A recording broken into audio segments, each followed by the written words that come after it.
एक ऐसा man made structure जिसने दुनिया का टॉलेस्ट स्ट्रक्चर का खिताब 3800 सालों तक बनाए रखा। एक ऐसा स्ट्रक्चर जो कि ओरायंस बेल्ट के तीनों तारों से एक्यूरेटली अलाइंड है। एक ऐसा स्ट्रक्चर जिसके अंदर का तापमान हमेशा 20 डिग्री पर मेंटेन रहता है, भले ही बाहर कितनी भी गर्मी या फिर सर्दी हो। हम बात कर रहे हैं दुनिया के ओरिजिनल 7 वंडर्स में शुमार एकमात्र ऐसे स्ट्रक्चर की जो कि आज तक मौजूद है और जिसका नाम है the great pyramids of Giza. नमस्कार दोस्तों, जब भी हम इजिप्ट की बात करते हैं तो दिमाग में सबसे पहले पिरामिड्स आते हैं, पहाड़ की तरह बने विशालकाय स्ट्रक्चर्स जो कि इजिप्ट की शान माने जाते हैं। पर क्या आपने कभी सोचा है कि इतने बड़े स्ट्रक्चर्स को कब और कैसे बनाया गया था? आज की इस वीडियो में हम इन्हीं के फैक्ट्स और मिस्ट्रीज के बारे में जानेंगे। तो चलिए ले चलते हैं आपको इजिप्ट के रेगिस्तानों के बीच बने the great pyramids of Giza की ओर।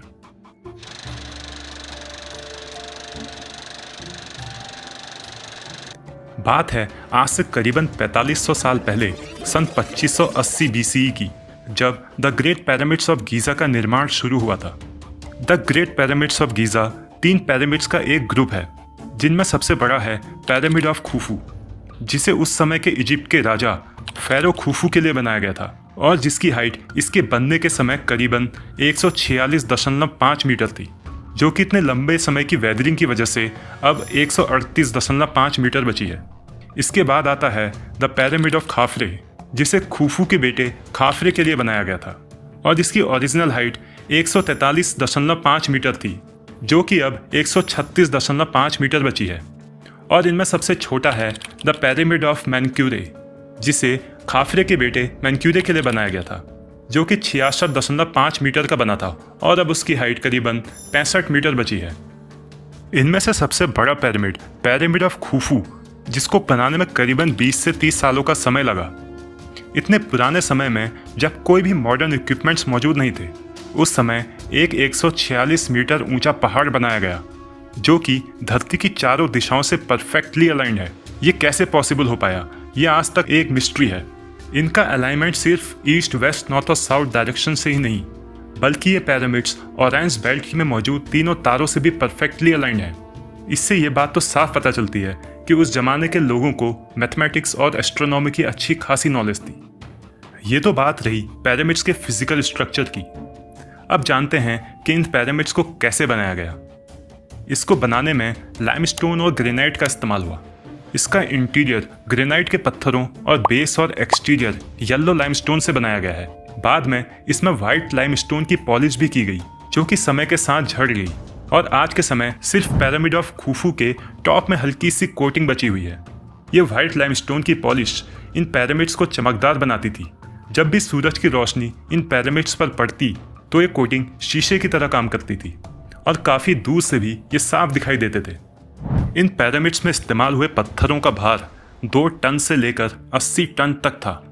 इनको इतनी प्रिसाइसली काटा गया कि इनके बीच में कोई भी गैप मौजूद नहीं था। बस सवाल ये उठता है कि इन पत्थरों को यहाँ तक लाया कैसे गया, क्योंकि इन पिरामिड्स में यूज हुए 23 लाख पत्थरों को मैन्युअली इस स्ट्रक्चर में रख पाना तो पॉसिबल नहीं था। तो आखिर कैसे इजिप्ट के लोगों ने यह कारनामा करके दिखाया? पिरामिड्स के कंस्ट्रक्शन में सबसे ज़्यादा इस्तेमाल हुए थे लोकल लाइमस्टोन, जो कि गीज़ा प्लेट्यू में मौजूद थे। इनको यहीं से काटकर कुछ ही मीटर्स की डिस्टेंस तक लाया जाता था। पिरामिड्स की आउटर कोटिंग में इस्तेमाल हुआ था वाइट लाइमस्टोन या फिर टूरा लाइमस्टोन, जो कि टूरा की घाटियों में पाया जाता था। इन पत्थरों को यहाँ तक नाइल नदी के माध्यम से लाया जाता था। कारीगर इन घाटियों से इन बड़ी बड़ी चट्टानों को बोट में रखकर इन पिरामिड्स तक 17 से 18 किलोमीटर का सफर तय कर कर लाते थे। पर इनमें से सबसे डिफिकल्ट टास्क था ग्रेनाइट को यहाँ तक पहुँचाना, क्योंकि ये पत्थर इस जगह से कम 800 किलोमीटर दूर आसवान शहर की घाटियों में मिलते थे। इनको यहाँ तक लाने के लिए राफ्ट्स का इस्तेमाल किया जाता था, जो कि नाइल नदी के माध्यम से ही यहाँ तक पहुँचाए जाते थे। पर आप सोच रहे होंगे कि हमको कैसे पता चला कि इन पत्थरों को यहाँ तक लाने के लिए नाइल नदी का ही इस्तेमाल किया गया। इसका प्रूफ मिलता है 2013 में फ्रेंच आर्कियोलॉजिस्ट की टीम द्वारा खोजी गई एक लॉग बुक में, जिसका नाम है पेपायरस ऑफ मेरर। माना जाता है कि फेरो खुफू के शासनकाल में एक मिडिल रैंकिंग ऑफिशियल थे मेरर नाम से, जिनने ये लॉग बुक 4500 साल पहले लिखी थी। इसमें साफ बताया गया है कि कैसे उस समय पिरामिड के कंस्ट्रक्शन के लिए पत्थरों को नाइल नदी के माध्यम से गीज़ा तक पहुंचाया जाता था। अब पत्थर तो यहाँ तक पहुंच गए, अब सवाल उठता है कि इतने भारी पत्थरों को बिना किसी क्रेन के इस्तेमाल किए बिना इस 146 मीटर ऊंचे पिरामिड में कैसे फिट किया गया। इसके लिए कुछ थ्योरी सामने आती हैं, पर जो सबसे एक्यूरेट थ्योरी है उसके हिसाब से इन पत्थरों को पिरामिड्स में प्लेस करने के लिए रैम्प्स का इस्तेमाल किया गया था। इन पिरामिड्स की हर एक लेयर को बनाने के लिए अलग अलग रैम्प्स का इस्तेमाल किया गया। इन रैम्प्स के रिमेन्स भी 2018 में फ्रेंच आर्कियोलॉजिस्ट्स द्वारा खोजे गए। इसके बेस के लिए एक इंक्लाइंड रैम्प यूज़ किया गया, जिसमें पत्थरों को ऊपर की तरफ रस्सियों और मैन पावर के माध्यम से ले जाया जाता था और इसे सही जगह पर प्लेस किया जाता था। ऊपर के स्ट्रक्चर को बनाने के लिए स्पाइरल रैम्प का उपयोग किया गया। ये रैम्प्स पिरामिड के चारों ओर एक स्पाइरल आकार में बनाए गए। इन पत्थरों को प्लेस करने के बाद व्हाइट लाइमस्टोन को पाउडर के फॉर्म में इस्तेमाल किया जाता, जिससे इन पिरामिड्स की आउटर कोटिंग की जाती थी। पर यह सारा काम इतने पुराने समय में बिना किसी इक्विपमेंट्स की मदद से सिर्फ 20 से 30 सालों में कैसे किया गया, ये आज तक एक मिस्ट्री ही है। अब तक तो हमने जाना कि पिरामिड्स को कब और कैसे बनाया गया। अब हम जानते हैं कि इनका निर्माण क्यों किया गया था। एंशिएंट इजिप्ट में पिरामिड्स को राजाओं के मकबरे के तौर पर बनाया जाता था। उनका मानना था कि जब मिस्र के फेरो या फिर राजाओं की मृत्यु होती थी तो उनकी आत्मा आफ्टर लाइफ की यात्रा शुरू करती थी। इसके लिए इन मकबरों को उनके शरीर को प्रिजर्व करके रखने के लिए इस्तेमाल किया जाता था। इनके शरीर के साथ ही साथ खाना पीना, सोना चांदी और हर तरह की ऐसी चीज रखी जाती थी जो कि इनके अगले जीवन में काम आए। इन पिरामिड्स में किंग्स और क्वींस चैम्बर भी बनाए गए। इनको इस तरह बनाया गया था जिससे इनका अलाइनमेंट सीधा ऊपर मौजूद तारों से हो। राजाओं की मृत्यु के बाद उनके शरीर को इन्हीं चैम्बर्स में रखा जाता था और माना जाता था कि इनकी मृत्यु के बाद आत्मा इस तरह से सीधा इन तारों की तरफ जाती है। ये पिरामिड्स इन राजाओं द्वारा अपने शक्ति प्रदर्शन के लिए बनाए जाते थे। माना जाता था कि जितना पावरफुल इनका राजा होगा उतना ही बड़ा उस राजा का मकबरा होना चाहिए। इसलिए ये उनके लिए एक पावर और प्रेस्टीज का सिंबल भी था। The great pyramids of Giza में तो कोई भी ममीफाइड प्रिजर्व नहीं मिले, और कई छोटे पिरामिड्स में राजाओं और रानियों के रिमेन्स मिले हैं। इसलिए ये थ्योरी को पूरे यकीन के साथ माना जाता है कि ये पिरामिड्स राजाओं के टूम्स के तौर पर बनाए जाते थे।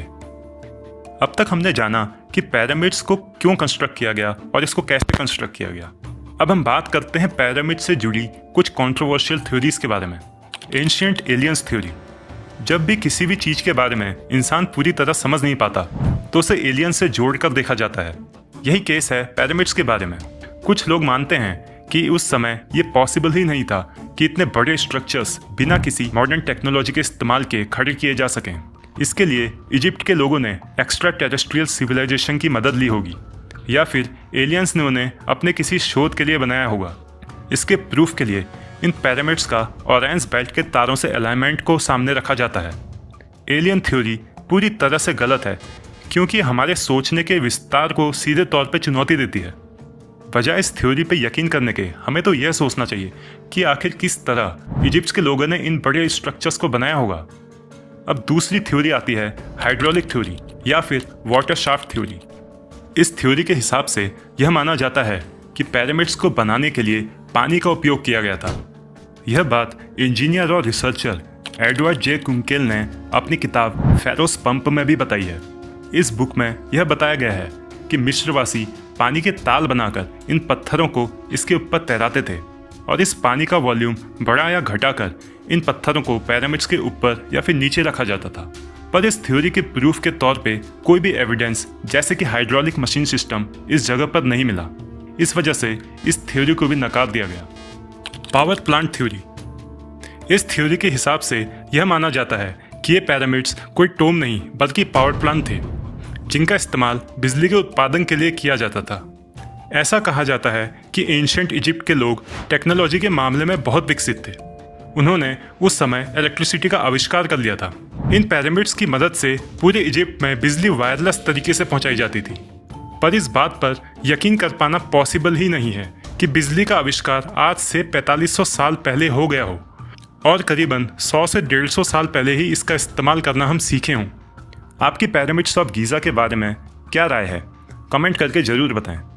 अगर आपको ये वीडियो पसंद आई हो तो इसे लाइक करें, चैनल को सब्सक्राइब करना ना भूलें और साथ में दिए बेल आइकन को भी दबाएं ताकि आपको आगे आने वाली वीडियोस की अपडेट लगातार मिलती रहें। आज की इस वीडियो में इतना ही। मिलते हैं आपसे अगली वीडियो में। तब तक के लिए नमस्कार।